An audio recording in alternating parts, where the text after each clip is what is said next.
नमस्कार, ये NB news देख रहे हैं आप। मैं हूं आपके साथ पल्लवी राजपूत और हमारे इस खास कार्यक्रम में आप सभी का स्वागत है। उत्तराखंड विधानसभा चुनाव के लिए भारतीय जनता पार्टी ने अपने 59 प्रत्याशियों की पहली सूची जारी कर दी है। पहली सूची में 10 सिटिंग विधायकों की बजाय नए चेहरे चुनावी मैदान में उतारे गए हैं, जबकि 11 सीटों पर टिकट अटके हुए हैं। खास बात यह है कि जिन 11 सीटों पर बीजेपी ने अब तक प्रत्याशियों के नाम पर मुहर नहीं लगाई है, उनमें 6 सीटों पर बीजेपी के सिटिंग विधायक हैं। टिकट बंटवारे के साथ ही अब पार्टी में अंदरूनी घमासान की खबर है। बीजेपी को सबसे ज्यादा डर चुनावी मैदान में बागियों से है, जो कि पिछले 5 साल से क्षेत्र में अपने तरीके से तैयारियों में जुटे हुए हैं। पहले ही दिन 10 से ज्यादा सीटों पर बीजेपी के दूसरे दावेदारों ने पार्टी के खिलाफ बगावत कर निर्दलीय लड़ने के संकेत दे दिए। आपको बता दें कि देहरादून जिले की धर्मपुर सीट पर भी बीजेपी के दावेदार बीर सिंह पवार ने निर्दलीय लड़ने का ऐलान कर दिया है। हालांकि बीजेपी बागी नेताओं के तेवर भांपते हुए उनको मनाने का जिम्मा पूर्व मुख्यमंत्री डॉक्टर रमेश पोखरियाल निशंक को सौंप सकती है। तो वहीं दूसरी तरफ माना जा रहा है कि कांग्रेस के 60 से अधिक टिकट फाइनल हो गए हैं, जिसकी आज बैठक के बाद घोषणा होगी। जबकि कई दौर के मंथन के बाद भी कांग्रेस की 5 से 7 सीटों पर पेच फंसा हुआ है। माना जा रहा है कि जीत का दावा करने वाली कांग्रेस बीजेपी के उम्मीदवारों का इंतजार कर रही थी, ताकि बीजेपी के उम्मीदवारों के सामने कांग्रेस के उम्मीदवारों का कद भी बराबर रहे। लेकिन बीजेपी के उम्मीदवारों के नाम की घोषणा के बाद कांग्रेस की भी चिंता बढ़ गई है, क्योंकि जो बागी तेवर बीजेपी के दावेदारों ने टिकट न मिलने पर दिखाए हैं, अगर कांग्रेस में भी ऐसा ही हुआ तो फिर क्या होगा। इसी गहन मंथन के चलते कांग्रेस दावेदारों को उम्मीदवार बनाने में इतना वक्त लगा रही थी, लेकिन आज इंतजार खत्म होने वाला है। हालांकि बीजेपी की ही तरह कांग्रेस ने भी बागियों को साधने के लिए पर्यवेक्षकों की नियुक्ति की हुई है। थराली विधानसभा से मेरा टिकट कटा। एक तो मुझे संज्ञान में नहीं लिया गया, जिसके लिए कि मैं नाराज़ भी हूँ। और मैं पार्टी नेतृत्व से पूछना चाहती हूँ कि किस बेस पे मेरा टिकट कटा। मैंने इस विधानसभा के लिए ऐसे ऐतिहासिक काम किए कि जिस सीट पे 15 सालों से पुरुष विराजमान थे, उन्होंने एक पत्थर इधर का उधर नहीं किया। आज इतने अच्छे काम करने के बावजूद 2-2, 3-3 महाविद्यालय खोलने के बाद, हॉस्पिटल का उच्चीकरण करने के बाद, इतने दुरस्त और बृहद क्षेत्रों में रोड पहुंचाने के बाद जो मेरा टिकट कटा, मैं शीर्ष नेतृत्व से पूछना चाहती हूं कि किन कारणों से मेरा टिकट कटा। जो पूरे क्षेत्र के अंदर में हम लोगों की सक्रियता रहती है, समाज से हम लोग जुड़े हुए होते हैं। एक राजनीतिक दल के कार्यकर्ता होने के रूप में और सामाजिक कार्यकर्ता होने के रूप में हमारे तमाम गतिविधियों में अपना बढ़ चढ़ के हिस्सेदारी क्षेत्र में होती है। सभी लोगों के सुख दुख में हम लोग अनवरत रहते हैं। मैं इस बात को भी कहना चाहूँगा कि बहुत सारे लोग जो हमारे, जिन्होंने ये आशा और उम्मीद लगाए बैठे हुए थे कि भाई इस समय जो है कि युवा सरकार, युवा नेतृत्व है, तो थराली से युवा को भारतीय जनता पार्टी मौका देगी, तो उन लोगों को भी बहुत आहत पहुंचा है, बहुत ठेस पहुंचा है। मेरे लोग हैं जो हमारे समर्थक हैं या हमारे जो जानने वाले जो लोग भारतीय जनता पार्टी या हम पर हमारे किए हुए कामों पे या हमारे विचारों से हमसे वो लोग जुड़े हुए हैं, उन लोगों से हम लोग राय लेंगे। क्योंकि अंतोगत्ता लोकतंत्र में जो भी है, लोकतंत्र के अंदर में जनता ही सर्वोपरि होती है। नहीं, हमारे यहाँ कोई बगावत नहीं है। कुछ कार्यकर्ताओं की नाराजगी हो सकती है, वो बगावत नहीं। इतनी बड़ी पार्टी है, दुनिया की सबसे बड़ी पार्टी है, दुनिया का सबसे बड़ा परिवार है हमारा।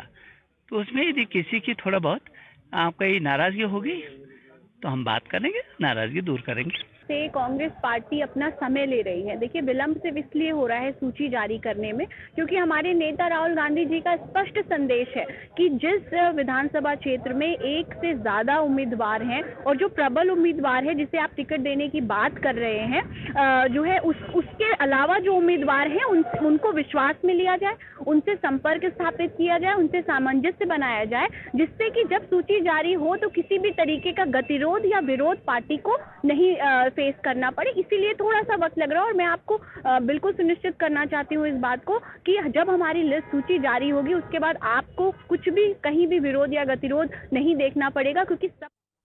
उत्तराखंड के मुख्यमंत्री पुष्कर सिंह धामी क्या कुछ कह रहे हैं, दिखाते हैं आपको। हम सब पर कृपा बनी रहे, हमारे प्रदेश पर कृपा बनी रहे, हमारी पार्टी पर कृपा बनी रहे। तो वहां मैंने दर्शन किए उसके बाद चूंकि सभी जगह आजकल जाकर मैं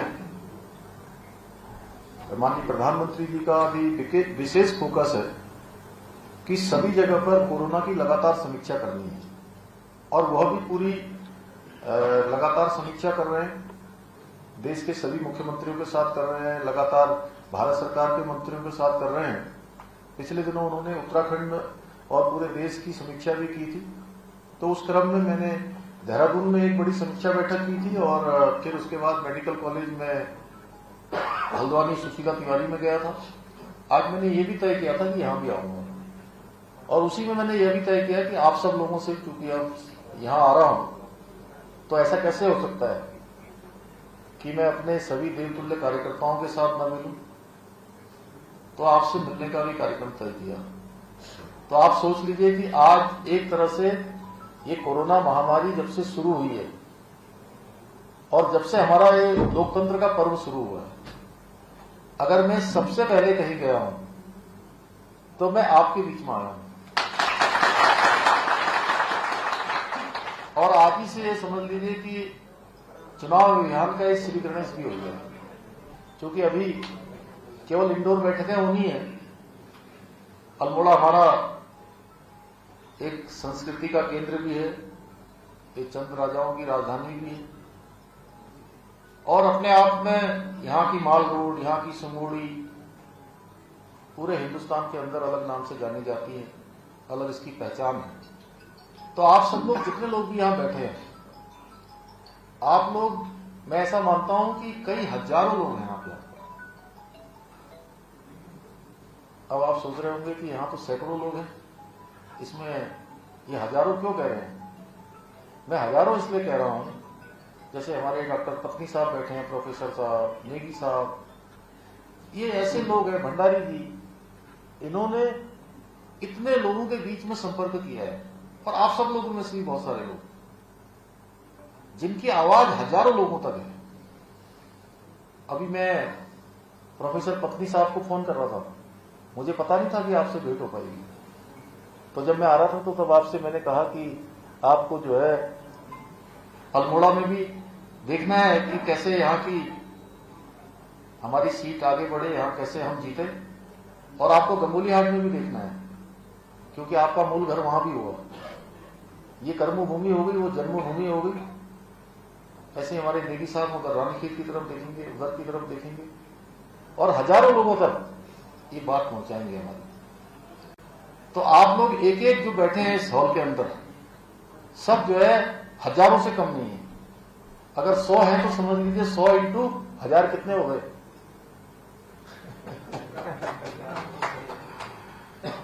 तो ये लाखों लोगों के बराबर लोग बैठे हैं। ठीक है दीपक जी? तो लाखों लोगों तक मैं सोच रहा हूं कि आपके माध्यम से बात पहुंच रही होगी और पहुंचेगी। और जहां तक रहा, देखिए, टिकट का प्रश्न, मैंने सभी जगह ये बोला, अखबारों में भी आपने मेरा बयान पढ़ा होगा, टेलीविजन पर भी देखा होगा। मैंने सबसे ये कहा कि एक एक सीट पर आज भारतीय जनता पार्टी क्या है, विश्व की सबसे बड़ी पार्टी हो गई। और उसके साथ साथ पता नहीं क्या हो गया कि इस समय सभी लोग जिनको हमने कांग्रेस पार्टी में भी भेज दिया है या दूसरी पार्टियों में भी भेज दिया है या चले गए, अब वो फिर से सोचते हैं कि जो है कि यहीं से टिकट लेना है। तो लेकिन हमारे सामने समस्या क्या है? समस्या है एक एक सीट पर 5 कैंडिडेट से कम कहीं नहीं है और अधिकतम की तो कोई सीमा ही नहीं है। अधिकतम की कोई सीमा नहीं है, कहीं कहीं 12-12, 15-15 भी है। और सारे नाम देखिए, इस बार क्या, हमारे यहाँ हर बार ये प्रक्रिया होती है कि हमने कहा कि मंडल में जाइए, विधानसभा स्तर पर हमने कहा राय शुमारी करिए, उसमें मंडल के कार्यकर्ताओं की भी राय आई। मंडल के कार्यकर्ताओं की राय आने के बाद हमने सभी जिले के पदाधिकारियों को और प्रमुख लोगों को देहरादून बुलाया और देहरादून बुलाने के बाद सबसे हमने राय शुमारी करी और उसके बाद जो भी नाम आए हमने सब प्रदेश जो हमारी चुनाव समिति है उस चुनाव समिति में उसको रखा और चुनाव समिति में रखने के बाद हमने केंद्रीय चुनाव समिति को सारे नाम भेजे और सभी लोगों का, क्योंकि कई एजेंसियों ने कई और माध्यमों से, हमारे कार्यकर्ताओं के माध्यम से जो नाम सभी जगह पर आए, उन नामों पर अंततः एक नाम का चयन करना पड़ता है। इसका अर्थ ये नहीं होता है कि किसी जिसको टिकट मिल गया वही सबसे योग्य है। वो देश काल परिस्थिति के अनुरूप जिसका नाम ठीक बैठा है, यानी कि सब उस समय की परिस्थिति के अनुरूप उसका उसमें चयन हो जाता है। और हमारी पार्टी का है कि भाई जिसका चयन हो गया उसको सब लोग मिलकर फिर आगे करते हैं और जिन लोगों का नाम नहीं आया होता है उनको भी निकट भविष्य में पार्टी उनका भी उपयोग करेगी, किसी का कहीं करेगी, किसी का कहीं करेगी। ये जरूरी नहीं है कि जिसका नाम नहीं आया वो योग्य नहीं है, वो भी योग्य है, लेकिन योग्य होने के बावजूद भी उस समय में नहीं हो पा रहा है। तो आगे निश्चित रूप से पार्टी उनके बारे में भी विचार करेगी और मैं स्वयं सभी से कह रहा हूं कि सभी लोग लगकर हमारी पार्टी को जिताने के लिए काम करें। आज हमारे पास अच्छी बात यह है कि पूरे प्रदेश के अंदर मैं पूरे प्रदेश में आपके मैं अल्मोड़ा में कितनी 4 बार या 5 बार आ गया हूं। तो रवि कितनी बार हो गया? 4 बार तो हो ही गया कम से कम सर। 4 हो गया, 5 हो गया, 5वीं बार। तो ऐसे ही मैं, आप विश्वास करिए कि हर जिले में और लगभग सभी विधानसभा क्षेत्रों में 4-5 छूट गई होंगी, वो चुनाव में पूरी हो जाएंगी। अभी सबसे पहले वहीं से शुरू करूंगा, इसके बाद बाकी लगभग मैं सब जगह गया और पूरे प्रदेश में मैं आपसे कह सकता हूं अपार बड़े बुजुर्गों का आशीर्वाद, माताओं बहनों का आशीर्वाद। नेता लोग जरूर ऊपर चर्चा करते हैं, अरे बड़ी टक्कर है, बड़ी टक्कर है, ऐसा कहते हैं ना, टक्कर है, कहीं कुछ कहते हैं। लेकिन मैं आपको कह रहा हूं कि कहीं कोई टक्कर नहीं है, जनता में एक तरफा है, जनता में एक तरफा है। लोग ऐसी सरकार चुनना चाहते हैं कि दोनों सरकारें एक जैसी हों। हमें जनता के बीच में जाकर ये कहना है कि हमको ऐसी सरकार चाहिए जो सरकार नरेंद्र मोदी जी की सरकार के साथ चल पाए। आज अगर हमारी सड़कों के क्षेत्र में इतना काम हो रहा है, आप देखिए, चाहे आज 4 धाम बनने वाली सड़कें हों, ऑल वेदर रोडें हों, भारतमाला श्रृंखला की रोडें हैं, यहाँ से कर्णप्रयाग को जोड़ने वाली सड़क है, यहाँ से अब आगे को जाने वाली सड़क है, यहाँ से हमारा लिपुलेख तक जाने वाली सड़क है। सभी सड़कों पर अगर काम हो रहा है तो काम किस लिए हो पा रहा है? काम इसलिए हो पा रहा है कि यहां भी आपकी सरकार है और वहां भी आपकी सरकार है। जब दोनों सरकारें एक साथ काम करती है, यानी कि केंद्र की सरकार की प्राथमिकता वो होनी चाहिए जो उत्तराखंड की जनता की जरूरत है। यानी कि यहां की सरकार जिस जरूरत को केंद्र के सामने रखती है, केंद्र की सरकार उसको अपनी प्राथमिकता में रखे, उनके जो अपने कार्यक्रम हो उन कार्यक्रमों में रखे, और जो यहां की जरूरत है वो केंद्र की प्राथमिकता हो, और केंद्र की प्राथमिकता वो होनी चाहिए जो उत्तराखंड की जरूरत है। तो ऐसी सरकार बनाने का काम हम लोगों को करना है। आज हम स्वास्थ्य के क्षेत्र की बात करें, कुमाऊं क्षेत्र के लिए हमारे यहाँ पर एम्स भी स्वीकृत हो गया है। बागेश्वर टनकपुर रेल लाइन, जिसके लिए बहुत लोगों ने लंबा संघर्ष किया, वो बागेश्वर रेल लाइन भी हमारी स्वीकृत हो गई है। हमारे यहाँ कुमाऊं क्षेत्र के लिए एम्स हमारा स्वीकृत हो गया है, एम्स भी बनेगा, एम्स का सैटेलाइट सेंटर बनेगा, और उत्तराखंड एक पहला राज्य है हिंदुस्तान का जहां पर एम्स भी है और एम्स का दूसरा सेंटर भी यहां खुल जाएगा। और चलिए अब अपने मुद्दे का हम रुख कर लेते हैं। आज के मुद्दे में हम चर्चा करेंगे कि किस तरीके से कांग्रेस और बीजेपी को अभी ये डर सता रहा है कि जो बागी हैं वो अपने तेवर इस कदर ना दिखा दें कि आने वाले चुनावों में उन्हें भारी भरकम नुकसान उठाना पड़े। 3 मेहमान इस समय हमारे साथ जुड़े हुए हैं। मेहमानों से आपका परिचय करवा देते हैं। लखपत बुटोला जी इस समय हमारे साथ जुड़ गए हैं, कांग्रेस पार्टी के प्रदेश प्रवक्ता।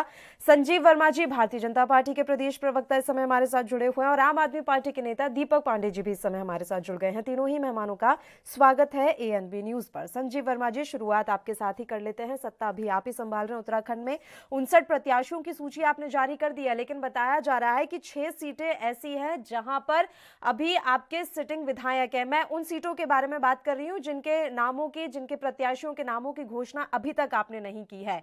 टिकट कटने की डर से अभी से कई नेता अपने बागी तेवर दिखा रहे हैं। सर, बड़ी दिक्कतें आने वाली हैं आने वाले समय में आपके लिए। देखिए, भारतीय जनता पार्टी एक अनुशासित पार्टी है और हम चुनाव को पूरी एकजुटता के साथ लड़ने जा रहे हैं। और जिस तरह से आपने बात करी है, तरह से एक ही व्यक्ति को टिकट मिल सकता है। हाँ, भारतीय जनता पार्टी के अंदर पूरी तरह से लोकतंत्र और सभी कार्यकर्ताओं को दावेदारी करने का पूरा अधिकार है। लेकिन जिस तरह से पार्टी ने एक ग्रास रूट जो शक्ति केंद्र के अध्यक्ष, मंडल के अध्यक्ष और जिलों के अध्यक्ष, विधानसभाओं के में रहने वाले प्रमुख पदाधिकारी, उन सब लोगों के इस सहयोग से एक रायशुमारी का एक कार्यक्रम पार्टी ने आयोजित किया। उसमें जो भी पैनल बना, उस पैनल को प्रदेश की जो पार्लियामेंट्री बोर्ड है वहां रखा गया। उस पार्लियामेंट्री बोर्ड ने उसको आगे फॉरवर्ड करके जो हमारा सेंट्रल पार्लियामेंट्री बोर्ड है वहां तक पहुंचाने का कार्य किया। अब देश काल परिस्थिति के अनुसार कई बार ऐसा होता है, कुछ लोग कहीं फिट हैं, कुछ लोग कहीं फिट हैं, तो कुछ परिवर्तन भी करने पड़ते हैं। और जैसा कि अभी जितने लोग दावेदार थे, कुछ सीटें ऐसी थी जहाँ पे 2-2, 4-4 लोग दावेदारी कर रहे थे। कुछ जगह ऐसी थी जहाँ पर 10 या 10 से भी अधिक लोग दावेदारी कर रहे थे। और ये भारतीय जनता पार्टी की खूबसूरती है। 19 तारीख तक किसी सीट पे यदि 10 लोग दावेदारी कर रहे थे और 20 तारीख को टिकट तो एक ही व्यक्ति को मिलना है, ये तो एक निश्चित है।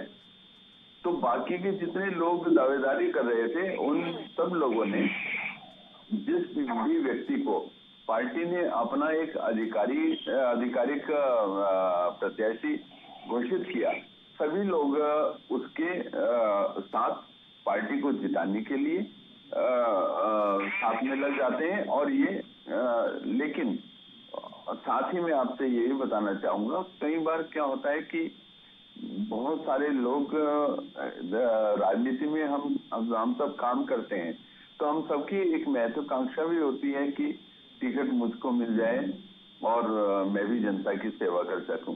लेकिन टिकट एक को मिलना है तो कई बार क्या होता है, ऐसे में मन तो थोड़ा खराब होता है, लेकिन 2-4 दिन का उनको थोड़ा समय भी देना चाहिए ताकि वो अपने आप को नॉर्मल कर सके। और साथ ही हमारे जितने भी प्रदेश के जो अपने वरिष्ठ नेतागण हैं, वो लोग भी उन सब लोगों से संपर्क कर रहे हैं, उनको समझा बुझा रहे हैं कि मन खराब करने की आवश्यकता नहीं। आने वाले समय में आप सब लोगों को आप लोगों के विषय में भी सोचा जाएगा। कोई दिक्कत वाली बात नहीं। भारतीय जनता पार्टी पूरी तरह से अनुशासित है। हम सब लोग मिलके काम करने वाली पार्टी है और कमल हमारा ध्येय है। संगठन सर्वोपरि है, हमारे व्यक्तिवाद के लिए कोई स्थान नहीं। और अब ये तो निर्दलीय चुनाव लड़ने का मन बना रहे हैं सर, कई नाम खुलकर सामने आ चुके हैं। अब ये तो पता नहीं खूबसूरती है या फिर स्वार्थ को साधने की सिद्धि है, ये तो यही लोग जाने या फिर भारतीय जनता पार्टी जाने। रिएक्शन ले लेती हूँ सर एक सबका, फिर आ रही हूँ सर, तुरंत आपके पास लौट रही हूँ। एक रिएक्शन पहले सबका हो जाए। लखपत बुटोला जी, आपकी तो अभी तक लिस्ट ही जारी नहीं हो पाई है, उम्मीद की जा सकती है कि आज शाम तक आखिरकार आप लोग अपने उम्मीदवारों की सूची जारी कर देंगे? उसके बाद फिर चर्चा होगी सर कि अब कौन नाराज हो रहा है, किसे मनाना है, किसका क्या करना है।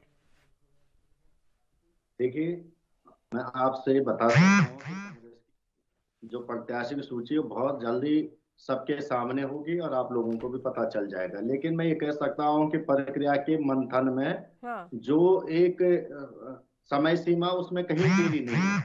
पार्टी मंथन कर रही है और 65 के आसपास सीटें कांग्रेस की तय हैं। लेकिन उसके अलावा जो 4-5 सीटें हैं उनको लेकर जो 5-5 6-6 दावेदार हैं उन लोगों से लेकर रायशुमारी की जा रही है और उसको लेकर के मंथन किया जा रहा है। हाँ, ये जरा सा नया घटनाक्रम जो माननीय हरक सिंह रावत जी ने कांग्रेस में आस्था जताई, भाजपा के जो मंत्री विधायक कांग्रेस में आस्था जता के आ रहे हैं कि उन्हें पता है कि भाजपा का सुपड़ा साफ होना है। लेकिन मैं जरूर समझ सकता हूँ कि हमारे मित्र कह रहे थे कि भाजपा बड़ी अनुशासित पार्टी है। मेरे चमोली से आपने मुन्नी देवी ने कहा है, आपकी विधायिका है, उन्होंने कहा कि बीजेपी ने 2 करोड़ में टिकट बेचा है। अब ये कांग्रेस नहीं कहती, ये इनके विधायक ने आरोप लगाया है कि भाजपा में 2-2, 3-3 करोड़ों में टिकट बेचे जा रहे हैं, टिकटों की ब्लैकमेलिंग की जा रही है और टिकट बेच करके लोगों को दिया जा रहा है। ये अब इनको इस पे भी आपत्ति होगी, ये कांग्रेस कह रही है, लेकिन इनके विधायक का पब्लिक डोमेन में और मीडिया को दिया हुआ बयान है। मैं दूसरी बात ये कह सकता हूँ, इस तरह की स्थितियां कांग्रेस में नहीं होने वाली है। कांग्रेस इसलिए बड़े मजबूती के साथ इस समय कदम उठा रही है कि क्योंकि जनता बड़ी उम्मीद से कांग्रेस की ओर देख रही और प्रदेश की जनता ने परिवर्तन का मन बनाया है। कांग्रेस बड़े बहुमत के साथ आएगी। इस प्रदेश की जनता ने एक परिवर्तन की जो अपने मन में बड़ी तीव्र उम्मीद रखी है कि कांग्रेस को सत्ता में लाना है, उसको लेके हमारी जिम्मेदारी भी कि अच्छे लोगों को टिकट दिया जाए। कहीं कोई ऐसा भाजपा का कोई शकुनी तो कांग्रेस के अंदर ना आ जाए जो बाद में स्थितियां खराब करे। मैं ये जरूर कह सकता हूं कि आप इस पे विश्वास रखिएगा और बहुत जल्दी आपके सामने कांग्रेस के प्रत्याशियों की लिस्ट जारी होगी। चलिए सर, उम्मीद करते हैं कि आज तो आप लोगों की लिस्ट जो है वो जारी हो ही जाए। दीपक पांडे जी, अभी भगदड़ आपके यहाँ नहीं मची हुई है और ना ही इस तरह की कोई खबरें सामने आ रही हैं कि हम निर्दलीय चुनाव लड़ेंगे या आम आदमी पार्टी से नेता टूट रहे हों, इस तरह की खबरें आपके पास से नहीं आ रही हैं। कोई खास वजह मानते हैं इस बात की, या फिर अभी नई पार्टी है इसलिए थोड़ा समय लगेगा उठने में? दर्शकों को पहले पढ़ूं। जी सर। देखिए, मैं ये कहूंगा, जो भी आज प्रत्याशी लोग अपनी पार्टियों से नाराज हो रहे हैं, ये एक स्वाभाविक प्रक्रिया है, क्योंकि जो नए लोग हैं वो उम्मीद करते हैं कि हमें भी एक नया मंच मिलना चाहिए, हम भी जनता की अपनी सेवा कर सकें। और 10 साल या 5 साल या कई लोगों ने 20 साल तक अपनी अपनी पार्टियों में काम करा होता है। मैं अपनी आम आदमी पार्टी की बात नहीं कर रहा हूँ, बीजेपी की बात नहीं कर रहा हूँ, कांग्रेस की बात नहीं कर रहा हूँ, एक कॉमन बात कर रहा हूँ, चाहे वो यूकेडी हो, कोई भी क्षेत्र दल के लोग हों, क्योंकि उनकी भी एक भावना जुड़ जाती है और उनके परिवार की एक भावना जुड़ जाती है। हम पार्टी से इतने सालों से जुड़े हैं, पार्टी ने आज हमें सम्मान नहीं दिया, इससे रोषित होके, कुंठित होके वो लोग कहीं ना कहीं निर्दलीय की तरफ कदम उठा लेते हैं। उनको लगता है हम सक्षम हैं, इस वजह से ये स्थितियां पैदा होती है। लेकिन पार्टी बहुत प्रदेश को चलाना है, इलेक्शन लड़ने हैं, और अगर लोकतंत्र में अपनी बात रखनी तो पार्टी के पैनल पे जाके, बैनर पे जाकर के हमें अपनी बात रखनी होती है। सरकार बनाने के लिए एक पार्टी चाहिए होती है। जैसे आज बताते हैं, बीजेपी एक बड़ी पार्टी है, कांग्रेस बहुत पुरानी पार्टी है, और आम आदमी पार्टी एक नया ऊर्जावान पौधा है। लोगों की बहुत उम्मीदें हैं आम आदमी पार्टी से, जैसा कि वो दिल्ली में काम देख रहे। और रही दूसरी बात, हमारे पास केजरीवाल साहब ने भी कहा कि आम आदमी पार्टी में अगर आना है तो आप सेवा भाव से आइएगा, इस उद्देश्य से बिल्कुल मत आइएगा कि हम टिकट मिलेगा तो ही हम आम आदमी पार्टी में आएंगे। और जिनको ऐसे लोगों को आना है तो कृपया दूरी बनाए रखें। मैं अपनी बात करूं, मैं खुद लाल कुआं विधानसभा, 56 लाल कुआं विधानसभा से 2 साल से मेहनत कर रहा हूं, पूरे प्रदेश में दौरा भाई कर रहा हूं, मेरा टिकट कटा है जी। मैं तो बिल्कुल नाराज नहीं हूं, क्योंकि मैं केजरीवाल जी का सिपाही हूं। मैं आम आदमी पार्टी के लिए इसलिए काम कर रहा हूं, मेरे अंदर ये जन भावना बैठी है कि मैं अगर अपने बच्चों के लिए इतना संघर्ष कर रहा हूं, एजुकेशन के लिए, अपने परिवार के स्वास्थ्य के लिए इतना संघर्ष कर रहा हूं, डेली बेसिस पे इतना वर्क करता हूं, तब भी जाके मैं भी कई बार हार जाता हूं। जीवन संघर्ष है, अप एंड डाउन चलता है। आप देखिए ना, जो बहुत गरीब लोग हैं उनके साथ कौन है? उनके लिए सरकार बनाई जाती है, इसलिए कि उन गरीब के आखिरी छोर में बैठा बच्चे को भी स्वास्थ्य मिल सके, परिवार को स्वास्थ्य मिल सके, उनको शिक्षा मिल सके, उनको भोजन की व्यवस्था हो सके, क्योंकि वो हमारे भारत का एक हिस्सा है। हमारे लखपत जी, आपका रुख करना चाहूंगी। महापाले ऐसे नेता अचानक से क्या हो गया? ऐसी कौन सी वॉशिंग मशीन आपने उधार ले ली भारतीय जनता पार्टी से कि अब एंट्री आपने हरक सिंह रावत की करवा ली? धन्यवाद आपका। मैं आपसे कह सकता हूं कि देखिए, हरीश रावत जी ने कहा था कि ये कांग्रेस के गुनाहगार ने, ये लोकतंत्र, ये अमित शाह जी और मोदी जी के साथ मिलकर के लोकतंत्र के गुनाहगार हैं। इन्होंने संविधान का गुनाह किया, लोकतंत्र का गुनाह किया है। और 2017 की घटना केवल कांग्रेस सरकार को, एक चुनी सरकार को अस्थिर करने की बात नहीं थी। जिस तरह से इन्होंने लोकतंत्र का गला घोटा था, उसको लेके कांग्रेस और हरीश रावत जी का वक्तव्य स्पष्ट था। और हरक सिंह, उन्होंने कहा था कि इस प्रदेश की जनता से पहले ये महसूस करे कि हमने वास्तव में, हमसे गलती हुई है, हमने प्रदेश की जनता के साथ और लोकतंत्र के साथ छल किया है। उसको लेके आपने देखा होगा हरीश रावत जी लगातार 3 दिनों से मीडिया के सामने उन्होंने कहा कि मैं 1000 बार माफी मांगता हूँ, हमसे गलती हुई, मैं किसी के बहकावे में आ गया था, ये उन्होंने कहा है। और यदि उन्होंने अपने आत्ममंथन से सोचा है कि भाई मुझसे गलती हुई है, मेरे से लोकतंत्र की हत्या हुई है और संविधान के अनुरूप मैंने काम नहीं किया, उसको लेकर के उन्होंने कहा है, तो कांग्रेस ने एक मौका उनको दिया है और इस मौके को मिलना भी चाहे उनको मौका, आखिर वो प्रदेश के बड़े नेता है और कांग्रेस ने उनको बड़ा मौका भी दिया था, बड़ा प्रदेश में एक जनसेवक के रूप में उनको बहुत बार समय समय पे मौका मिला है। और जब उन्होंने अपनी गलती स्वीकार किया और हाल कमान के सामने ये अपने भरोसा दिया है कि हम आगे से इस तरह की गलती नहीं करेंगे, तो कांग्रेस ने कहा कि ठीक है मौका दिया जा सकता है। और लेकिन मैं ये जरूर कह सकता हूँ कि जिस तरह से यशपाल आर्य जी हो, चाहे हरक सिंह रावत जी हो, चाहे कई और लोग हैं इस समय 3 जिला पंचायत वर्तमान अध्यक्षों ने, कई निवर्तमान अध्यक्षों ने, कई पार्टियों के प्रदेश अध्यक्षों ने, लोगों ने, सारे लोगों ने कांग्रेस 20 दिन के अंदर कांग्रेस को ज्वाइन करने का काम किया। उससे लगता है कि पूरे लोगों को पता है कि कांग्रेस सत्ता में आएगी। हरक सिंह रावत जी ने पब्लिक डोमेन में कहा कि मुझे सत्ता मिले, टिकट मिले ना मिले, कांग्रेस मुझे ले ना ले, लेकिन मैं कांग्रेस के लिए गिलहरी के रूप में काम करूंगा, मजबूती के साथ काम करूंगा, भाजपा को सत्ता से बाहर करूंगा, क्योंकि इन्होंने लोकतंत्र की हत्या की है, ये गुनाहगार है, बड़ी वैसे जो जल्दी याद गलती आ को मैं गया हरक दूर सिंह रावत करूंगा, को ये लोकतंत्र उन्होंने की कहा हत्या है। की, बड़ी जल्दी याद आ गया लोकतंत्र की हत्या की। अभी इतने सालों में उन्हें हत्या और कुछ याद नहीं आ रहा था, इतने सालों में उन्हें लोकतंत्र के लिए कोई भूमिका नहीं निभानी थी, क्योंकि निकाल दिया गया भारतीय जनता पार्टी से। अब पता नहीं था कि कहां जाकर दरवाजा खटखटाए, तो लोकतंत्र की हत्या का पाप उन्हें याद आ गया। इस बात को कुछ कहना चाह रहे हैं दीपक पांडे जी? मैं ये कहना चाहता हूँ कि अब उनको पता है कि बीजेपी में मेरी दाल चलनी नहीं है। कल तक इनकी रगों में इनका एक डिबेट देख रहा था, वो उससे पूछा गया 2 मिनट का वक्त दे दीजिए कि आपकी रगों में किसका खून है, बीजेपी का कि कांग्रेस का? तो उनको खुद कंफ्यूज हो रहे थे कि मेरे से बीजेपी का खून है संस्कारों का या कांग्रेस के भ्रष्टाचारियों का। तो मैंने कहने का मतलब यह है कि उनको में भी भ्रष्टाचार तो होना है, लेकिन वो पूरा पैसा प्रदेश का इकट्ठा होकर केंद्र में जाता है, और जो कांग्रेस है वो आपस में भी खूब बांटती है दबा के। बस बीजेपी में ये फर्क था कि इनके ऊपर एक इनका नेता था जो उनके अंकुश लगाता था, और कांग्रेस में ये था कि आपस में लूटते थे, आपस में मिलके लूटते थे ये। और आज कोई हत्या ये नहीं कर रहे, ये आज दोबारा प्रदेश को जो जनता है उसकी आंखों में धूल झोंकने का काम फिर से करने वाले हैं। मैं आपके चैनल से ये कहूंगा कि ऐसे लोगों को कदापि बिल्कुल कदाचित माफ नहीं करना चाहिए। बीजेपी और कांग्रेस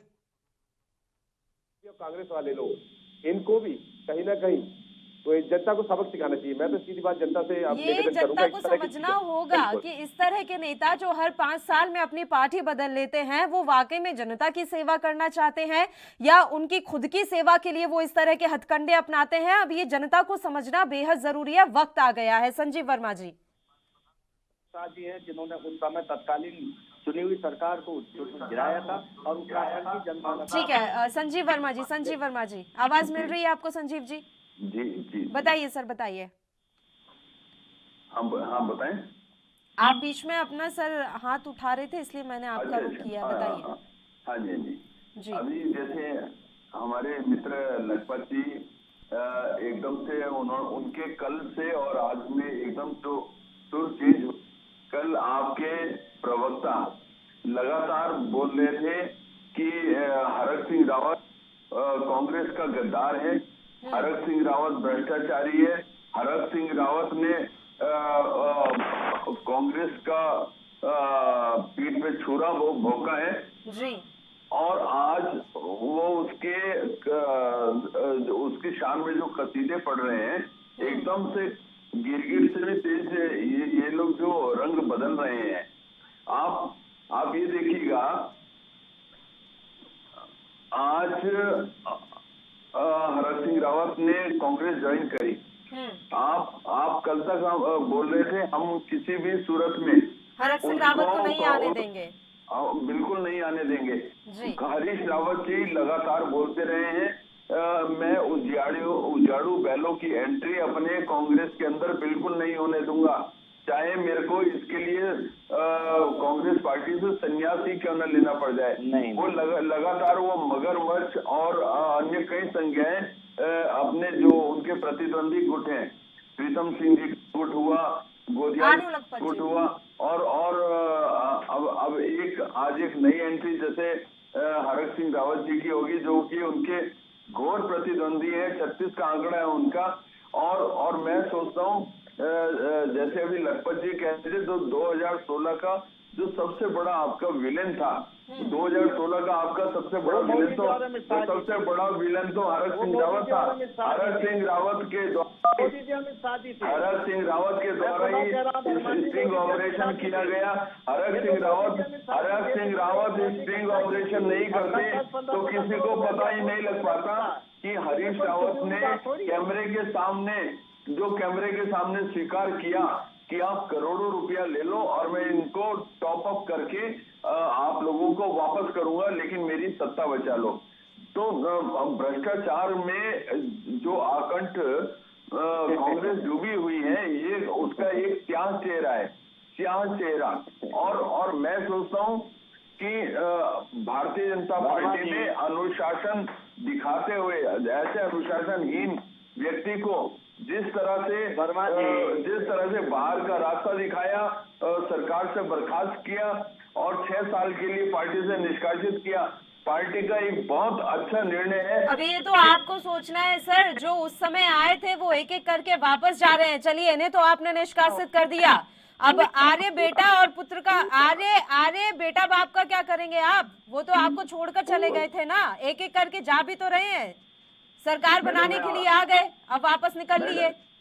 मैडम, मैं आपको इसके बारे में बात कर रहा हूँ। देखिए, जैसे यशपाल आर्य जी का था, यशपाल आर्य जी को उन्होंने 4-4.5 साल भारतीय जनता पार्टी के अंदर रहकर पूरा मंत्री पद का पूरा लाभ लिया और उसके बाद 4.5 साल के बाद उन्होंने कहा कि मेरा तो यहाँ पार्टी के अंदर दम घुट रहा था, तो 4.5 साल में उनका दम नहीं घुटा। जिस समय उन्हें छोड़ के जाना था तो उस समय उनका दम घुटने लगा। साथ ही हरीश रावत जी ने उनको ट्रैप किया, एक दलित मुख्यमंत्री का एक सब्ज बाग दिखाया कि उत्तराखंड में भी एक पंजाब की तरह दलित मुख्यमंत्री होना चाहिए। और ऐसा अब ये आप ही के लिए उदाहरण है सर, ऐसे ही करके जो बागी नेता है ना, छिटकते ना चले जाएं आपसे। अभी एक बार फिर से लिस्ट तैयार होने लगी है, 59 उम्मीदवारों की आपने सूची जारी की और उधर से आपके कई सिटिंग विधायक आपके खिलाफ अब मोर्चा खोलते हुए दिख रहे हैं।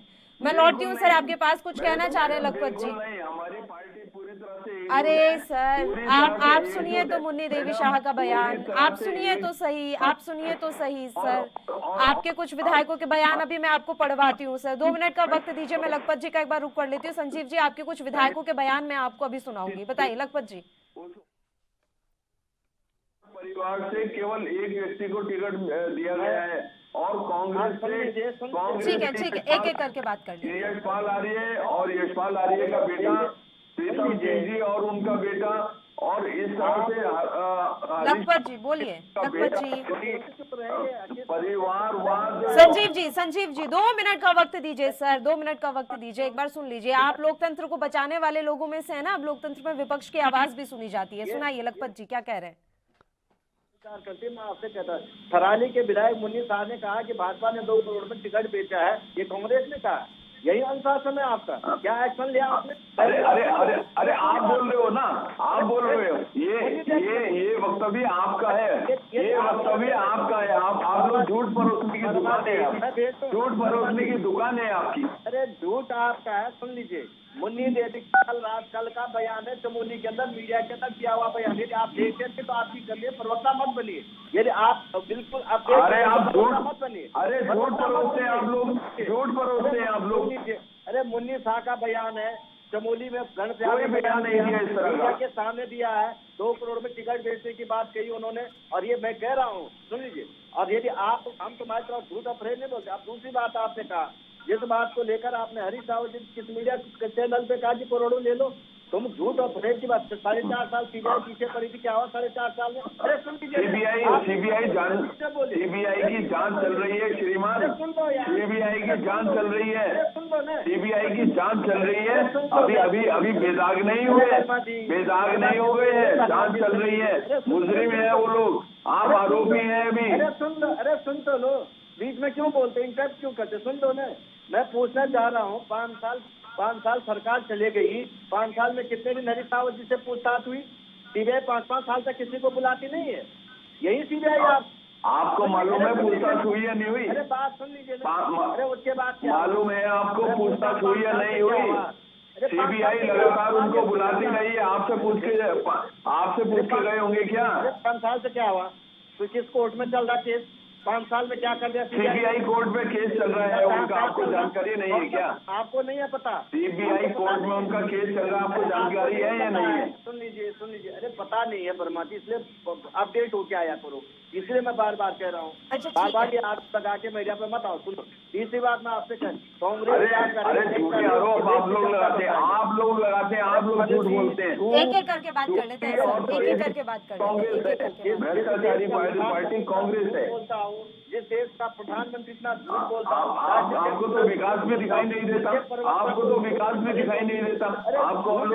रोड भी दिखाई नहीं देते, आपको ऋषिकेश कर्णप्रयाग रेल परियोजना दिखाई नहीं देती, आपको टनल्स दिखाई नहीं देती, आपको चांदीपुर भी दिखाई नहीं देता। आप एक एक करके बात करते हैं सर, एक एक करके बात करते हैं, दोनों की आवाज बेहतर समझ में आ पाएगी। लखपत जी अब आप प्रधानमंत्री पर मत जाइए, उत्तराखंड के चुनाव में प्रधानमंत्री को बीच में पहले ले आते हैं। भारतीय जनता पार्टी ने कराई। ठीक है लखपत जी बात सुनिए, एक एक करके बात करते हैं। संजीव जी झूठ बोलते हैं, आप गुमराह करते हैं, आप ही को तो नॉलेज, आप झूठ बोलते हैं, आप गुमराह करते हैं, आप पब्लिक को झूठ बोलकर गुमराह करते हैं, झूठ बोलते हैं, आप गुमराह करते हैं पब्लिक को। चैनल पे मत बोलिए, अपना अपडेट बजाए। 2009 में 24 अक्टूबर 2009 को एक एंटेना ने इसका शिलान्यास किया था। इसको रखिए, नॉलेज में रखिए, ज्ञान में रखिए, ज्ञान बढ़ाइए। आप ये बताइए न DPR बनी, ना कोई प्रोजेक्ट बना, ना कुछ बना, शिलान्यास ऐसी हो गया, धरती के ऊपर हो गया। आपने कोई एक ईंट रखी है, आपने एक ईंट भी रखी? किसने किया? अरे भैया, आपने किया? पूरे देश में देखा है, आप दोनों पहले तो मुझे एक बात बताइए, ये जो काम आप गिना रहे हैं, आपके उम्मीदवार, आपके नेता तो आपकी पार्टियों में टिक नहीं रहे हैं, इधर से उधर जा रहे हैं, बेमतलब की बहस में दोनों लोग लगे हुए हैं, सवालों के जवाब दोनों के पास ही नहीं है। इम्प्लीमेंट करते। संजीव जी और लखपत जी, मुझे ना चाहते हुए भी आप दोनों की आवाज डाउन करानी पड़ेगी अगर आप इसी तरीके से बेमतलब की बहस में लगे रहेंगे। प्लीज सर, प्लीज सर, हम थोड़ी मर्यादा बना के रख लेते हैं प्लीज। हम अपना ही परिचय दे रहे हैं कि हम किस तरीके के लोग हैं। प्लीज, मैं आप लोगों को बार बार इंटरप्ट कर रही हूँ कि सर प्लीज एक एक करके बात करेंगे प्लीज सर। उत्तराखंड को डिग्रेड कर रहे हैं, आपको शर्म नहीं आती? संजीव वर्मा जी प्लीज सर। उत्तराखंड का विशेष पैकेज का दर्जा किसने छीना? बताइए उत्तराखंड का विशेष राज्य का दर्जा किसने छीना? कांग्रेस ने छीना। 72,000 करोड़ का कर्जा चढ़ा करके विकास होता है। डबल इंजन में 72,000 करोड़ कर्जा। लखपत जी सवाल सुनेंगे? लखपत बुटोला जी सवाल सुनेंगे? लखपत जी सवाल सुनेंगे? संजीव वर्मा जी शांत हो जाइए, और लखपत जी आप भी शांत हो जाइए, या तो आप सवाल सुन लीजिए। आपको क्या बोल के यहाँ पर बिठाया गया था सर? विकास है, आप कंटिन्यू बोले जाएंगे इसी तरीके से, बात सुनेंगे नहीं किसी की। बात तो सुनिए लखपत जी, बेमतलब में बोले जा रहे हैं कंटिन्यू, बात नहीं सुननी है आप लोगों को। शर्म नहीं आ रही है आप लोगों को? कितनी बेशर्मी से झूठ। दोनों की आवाज डाउन कर दो, दोनों ही इसी तरीके से चिल्लाते रहेंगे, दोनों की कोई मतलब की बहस यहाँ हो नहीं रही है। आपको आवाज मिल रही है दीपक पांडे जी? जी मैडम देखिए, जनता ने इनके ऊपर चंगू मंगी की संज्ञा दे रही थी। हम भी फील्ड में जाते हैं, लोगों ने इनको उत्तराखंड के संता बनता बना रखे, इसी तरह लड़ते हैं, एक दूसरे को चुटकुले बनाते हैं, उपवास करते हैं। इनको जनता के हितों से कोई सरोकार नहीं है। आप सरिता आर्या जी देखिए, कहाँ वहां पे बीजेपी में आप देखिए प्रदेश अध्यक्ष थी, वहां से उनको टिकट नहीं मिला। कांग्रेस में वो थी प्रदेश अध्यक्ष थी, वहां से उनको टिकट नहीं मिला, तो वो सीधे रातों रात उन्होंने दल बदल दिया। और संजीव आर्या जी ने और आपके यशपाल आर्य जी ने उनको यहाँ पे बंदिश दिखी, तो उन्होंने अपना दल बदल दिया। और कल इन्हीं दलों में इनको घुटन उल्टी की, कोई मुख्यमंत्री का चेहरा नहीं बन पा रहा था कि किसी को मनपसंद अनुसार पद नहीं मिल पा रहे थे, मंत्री पद नहीं मिल पा रहे थे, इनको इतना इन्होंने सुख भोगा है, जो कांग्रेस में इन्होंने रसमलाई है जो इन्हें खाई है वो बीजेपी में हो सकता है इनको कम मिल पाई, इसलिए वहां पे जो इनका एक मुख्य धारा का जो सेवक है वो इकट्ठा करके केंद्र पे पहुंचाता है, जो बीजेपी के मेन कार्यालय में दिल्ली वहां पहुंचाता है। इस वजह से इनके पास लोग अब भागने शुरू हो गए हैं, लेकिन जनता इनके सारे उद्दंडों का पाप देने वाली है। जनता के लिए इन्होंने शिक्षा के ऊपर अभी तक कोई चीज बताई, कितने % इनके रिजल्ट आज तक यहाँ पे आए हैं, इन्होंने आज तक उत्तराखंड की शिक्षा में ये नहीं बताया, इन्होंने कितने लोगों को रोजगार दे दिया उसका इन्होंने आउटपुट अभी तक नहीं दिया है। तो ये लोग इस बार बिल्कुल उसका जवाब तो उत्तराखंड की जनता दे देगी। अब दीपक पांडे जी, बड़ा और अहम सवाल ये है कि कांग्रेस ने जो अभी तक अपने उम्मीदवारों की लिस्ट जारी नहीं की, उसके लिए राजनीतिक पंडितों का ये कहना है कि इंतजार किया जा रहा था कि पहले भारतीय जनता पार्टी अपनी लिस्ट जारी करे ताकि उनके प्रत्याशियों के अनुसार उसी कद का प्रत्याशी कांग्रेस खड़ा कर सके। मैडम देखिए, दुविधा भी वहां भी वही होने वाली है। बिल्कुल अभी आप ये समझेंगे कि वहां पे भी 4 प्रत्याशी हैं जो बीजेपी से कांग्रेस में जा रहा है, कांग्रेस से बीजेपी में जा रहा है, जो वहां पहले से तैयारी कर रहे हैं 5 साल से, और जिन्होंने आज तक जिसको ऊपर कटाक्ष करा आज उसी को उसके सर का मुकुट बना के रख दिया, उसको ताज बना के रख दे रहे, जिसको कल तो गाली दे रहे थे, जिसको पाँव की अपनी चप्पल समझ रहे थे ये लोग, आज उस चप्पल को उनको सर पे रख के रखनी पड़ रही है, चाहे बीजेपी वाले को या कांग्रेस वाले को, उसके प्रत्याशी के रूप में। तो क्यों नहीं दर्द होगा इनको? इनकी लड़ाई इस बात की नहीं है कि समाज का विकास क्या करना है, उत्तराखंड का विकास क्या करना है, इनको बस इस बात का दर्द है कि जिसको कल हम चप्पल समझ रहे थे उसको आज हमें अपने सर पर रखना पड़ रहा है, चाहे वो बीजेपी के लोग हैं चाहे वो कांग्रेस वाले लोग हैं। लेकिन इस बार जनता ने पूरा मूड बना लिया है, महिलाओं ने झाड़ू उठा ली है और चप्पलें उठा ली है हाथ में। इस बार दोनों के तरफ पड़ने वाले हैं, एक को झाड़ू पड़ने वाली है, एक को चप्पल पड़ने वाली है इन दोनों को, और ये अपने मुंह छपाते बचेंगे।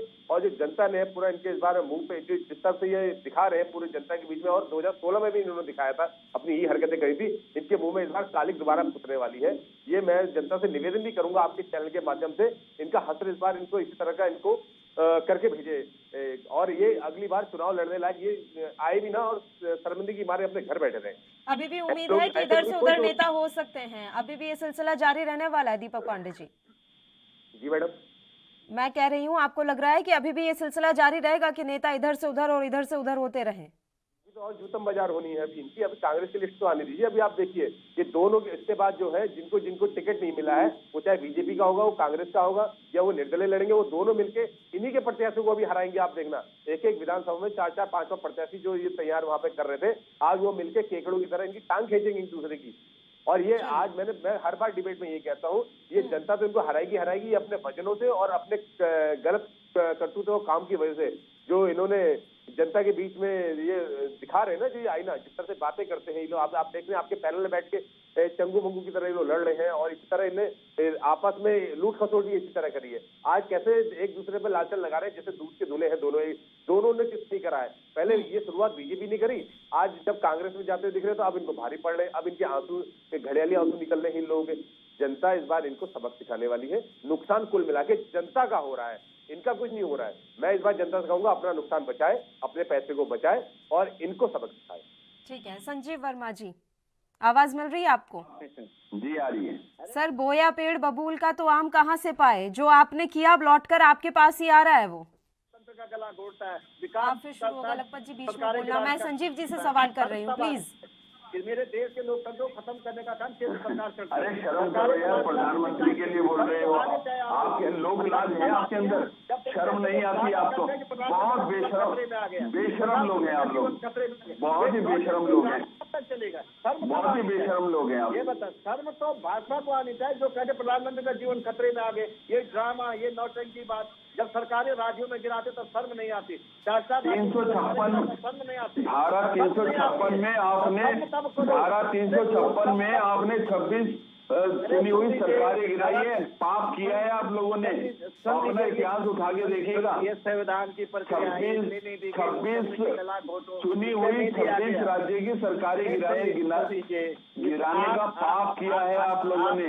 सुन लीजिए, ये संविधान आप लोगों को आनी चाहिए। देश को लोकतंत्र कांग्रेस ने दिया, शर्म तो तब आती जब इमरजेंसी भी कांग्रेस ने दी है, 84 के दंगे भी कांग्रेस ने दिए हैं।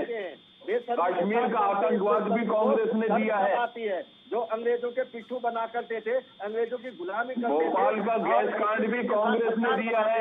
आपने भोपाल गैस कांड के जो मुख्य आरोपी हैं उनको भगाने का काम भी कांग्रेस की सरकार के द्वारा किया गया है।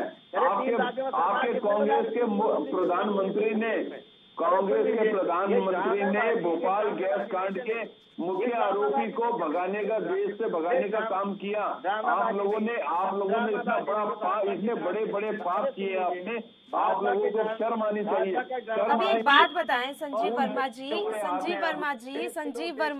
संजीव जी, ये भोपाल गैस त्रासदी के आरोपियों का आपके उत्तराखंड की सूची से क्या लेना देना? मुझे तो यही नहीं समझ में आ रहा है कि पता नहीं कौन सी कथा में आप लोग क्या चला रहे हैं, पता ही नहीं कहां से कहां जा रही है कहानी। हमारे प्रधानमंत्री के लिए कैसे बोल रहे हैं? हमारे प्रधानमंत्री सबके हैं, लेकिन ड्रामा अब आप सुप्रीम कोर्ट को भी ड्रामेबाज कह दीजिए। जो सुप्रीम कोर्ट ने कमेटी बना दी, आपके हिसाब से तो पूरा देश ही ड्रामेबाज है। बस एक कांग्रेस पार्टी की यहाँ से गंगा बह रही है, बाकी सब ड्रामेबाज हैं। सुप्रीम कोर्ट ड्रामेबाज है, प्रधानमंत्री ड्रामेबाज है, सब ड्रामेबाज है। कांग्रेस पार्टी नहीं बस एक ठेका लिया हुआ है सब कुछ सही करने का। मैं बार बार कह रही हूँ कि मुद्दे पर आ जाइए। दोनों भटक रहे हैं मुद्दे से, एक दूसरे पर बस कीचड़ उछालने का काम कर रहे हैं। खतरा होगा उनके लिए। पाकिस्तान जाते नवाज शरीफ के पाके पाँव। अरे सर, आपके नेता भी जाते हैं पाकिस्तान। इमरान खान बड़ा भाई नजर आता है। आप शांत रहिए प्लीज, मुद्दे से मत भटकिए प्लीज, नहीं तो आप चले जाइए सर। बिना बात के मुद्दे से भटकने की जरूरत नहीं है। संजीव वर्मा जी, आप मुद्दे पर आ जाइए, वो तो शांत नहीं हो रहे। अब सवाल ये है कि लगातार इस तरीके से आपके नेताओं के बिगड़े बोल सामने आ रहे हैं। अभी भी जिन्हें टिकट नहीं मिल रहा है वो नाराज है। कौन मनाएगा इन नेताओं को, कौन मनाएगा इन प्रत्याशियों को? जहाँ उनको खतरा नहीं लगता, वर्मा जी धरती पे उनको खतरा लगता है। और सवाल सुना आपने मेरा या मुझे रिपीट करना है? बहुत हो गया। लखपत जी की आवाज डाउन कीजिए। संजीव जी, मेरी आवाज मिल रही है आपको? इनका जरा ऑडियो बंद कर दीजिए।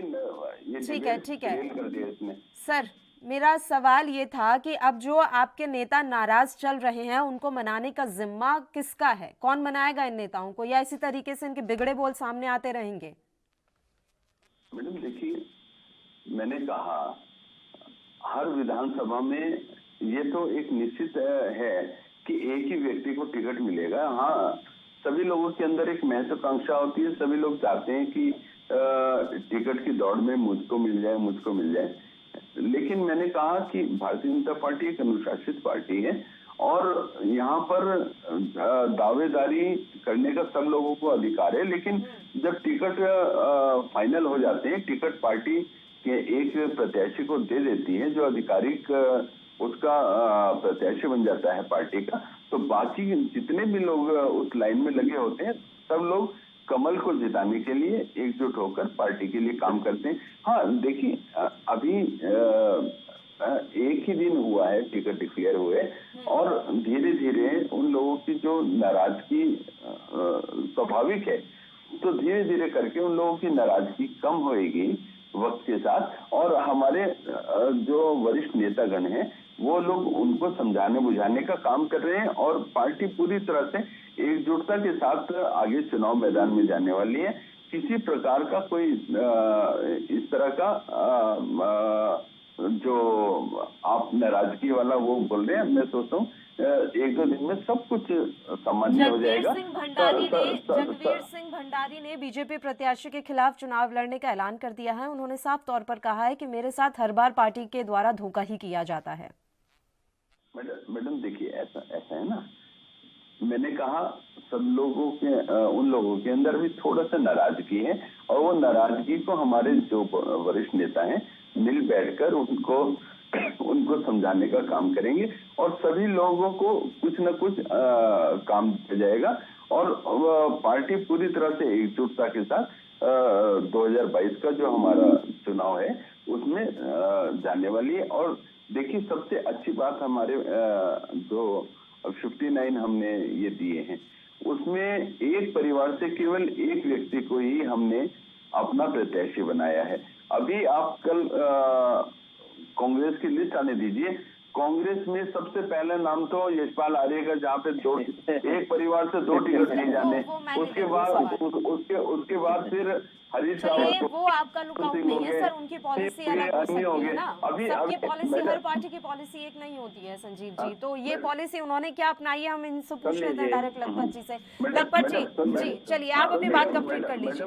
मुझे बात रखने दीजिए, मेरी बात पूरी होने दीजिए, मैं आपकी बात बताइए संजीव जी, कंप्लीट कीजिए। मैडम देखिए, मेरा कहना है कि हमारे यहाँ तो पार्टी पूरी तरह से एकजुट है, और जो हल्की फुल्की कहीं भी नाराजगी है, वो नाराजगी 1-2 दिन में दूर हो जाएगी, सब कुछ एक तरह से सामान्य हो जाएगा। लेकिन आप कांग्रेस के में देखें तो कांग्रेस में तो पार्टी पूरी गुटों में बटी हुई है। जिस रोज इनकी लिस्ट जारी होगी, उस दिन आप जूतम पेजाड़ देखिएगा। कांग्रेस भवन में अभी एक उसका ट्रेलर बीच में देखने को मिला था, जहां इनके प्रदेश के महामंत्री राजेंद्र शाह जी को लाख घूसों से इनके कार्यकर्ताओं ने, दूसरे गुट के जो कार्यकर्ता थे, उन्होंने मारा पीटा और अभद्र व्यवहार उनके साथ हुआ। पूरा राजपुर रोड पे एक ऐसा नजारा हो गया था जैसे कोई मामले लड़ रहे हो। तो इस तरह का वातावरण कम से कम भाजपा के अंदर नहीं है। भाजपा में जो भी बातें हम लोग आपस में बिल्कुल, आपको शुभकामनाएं सर। अगर कोई आपकी नाराजगी खुलकर सामने आ भी रही है तो निशंक साहब मना लेंगे, हमें पूरी उम्मीद है। लखपत जी, आपकी क्या पॉलिसी है? एक परिवार से एक ही शख्स को टिकट, क्या इस तरीके की कोई पॉलिसी कांग्रेस ने भी अपनाई है इस बार? 2017 में कांग्रेस ने एक परिवार को एक टिकट दिया था, लेकिन तब भाजपा ने यशपाल आर्य उनके पुत्र को टिकट दिया, यहाँ पे हमारे मुन्ना चौहान उनकी पत्नी को टिकट दिया। बहुत सारी चीजें ऐसी थी। देखो, पार्टी सत्ता में आने के लिए और जो चुनाव कैंडिडेट होंगे उनको लेकर निश्चित रूप से करेगी। हमारे संजीव जी ने बहुत अच्छी बात कही कि हम सॉल्ट आउट कर देते हैं, जैसे इनके प्रदेश कार्यालय के संगठन मंत्री ने महिला से अब सॉल्ट आउट कर दिया था। इनके प्रदेश कार्यालय के अंदर क्या मंत्री के जैनी को भूल गए क्या?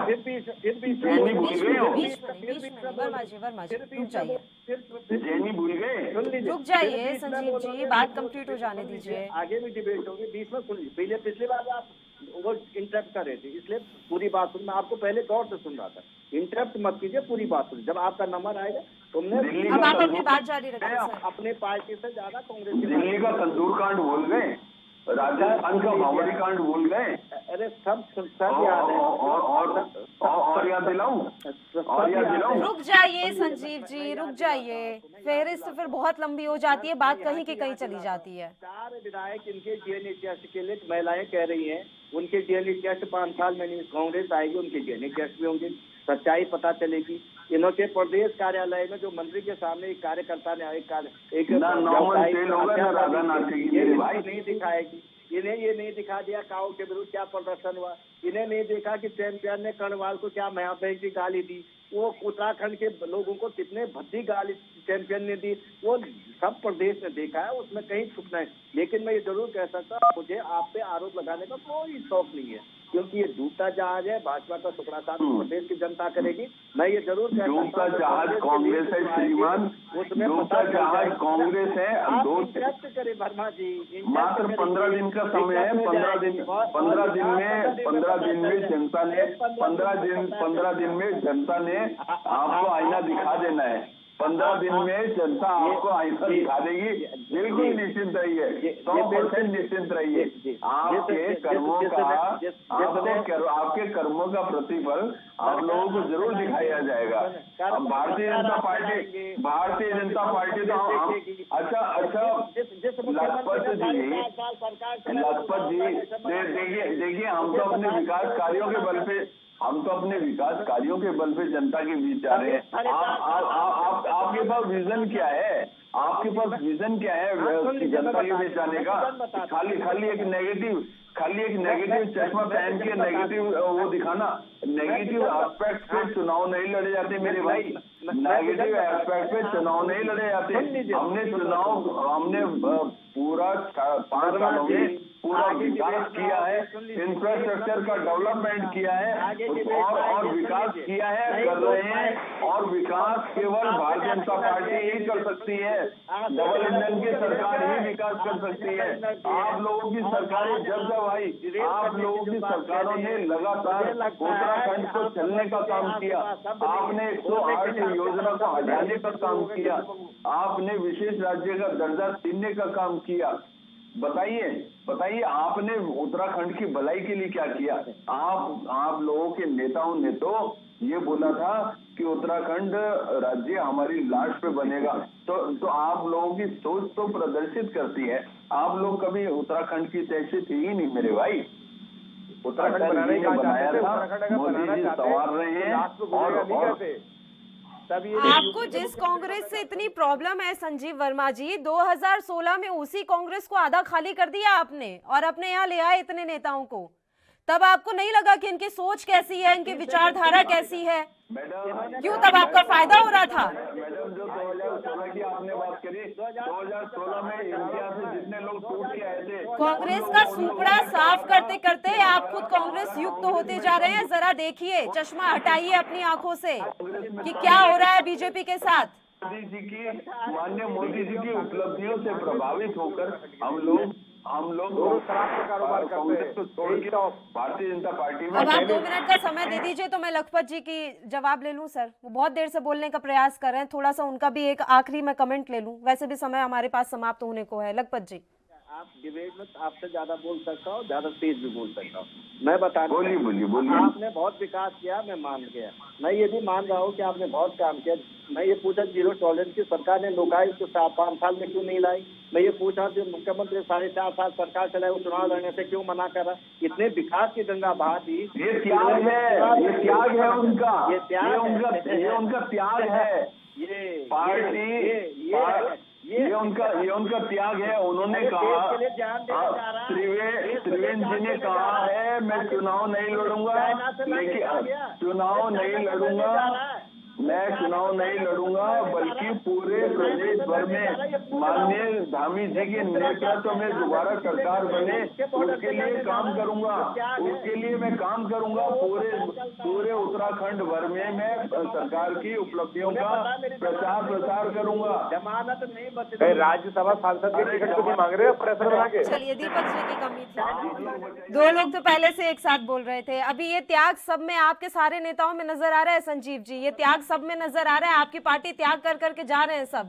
रोकिए जरा उनको, वैसे भी नाराजगी बहुत ज्यादा हावी होती जा रही है। लगाइए निशंक साहब को जरा जमीन पर उतारिए, रोकें, नहीं तो सब ऐसे त्याग करते हुए निकल जाएंगे। थोड़ा देखना पड़ेगा। अभी समय की कमी है सर, इसलिए मुझे बीच में रोकना पड़ रहा है। तमाम मेहमानों का धन्यवाद अदा करना चाहूंगी चर्चा करने के लिए आप हमारे साथ जुड़े। तो उम्मीदवारों की सूची लगातार जारी की जा रही है। हालांकि कांग्रेस का इंतजार है कि कांग्रेस कब अपने प्रत्याशियों के नामों का ऐलान करती है। अब दुविधा यह है कि जिन प्रत्याशियों को, जिन लोगों को टिकट नहीं मिला है, वो बगावत पर उतर आए हैं। अब इन बगावती सुरों को कैसे थाम पाएंगी ये राजनीतिक पार्टियां, देखने वाली बात रहेगी। इसी के साथ इस बुलेटिन में इतना ही। मुझे दीजिए इजाजत। देश और प्रदेश के तमाम ताजा खबरों के लिए आप देखते रहिए ANB न्यूज। नमस्कार।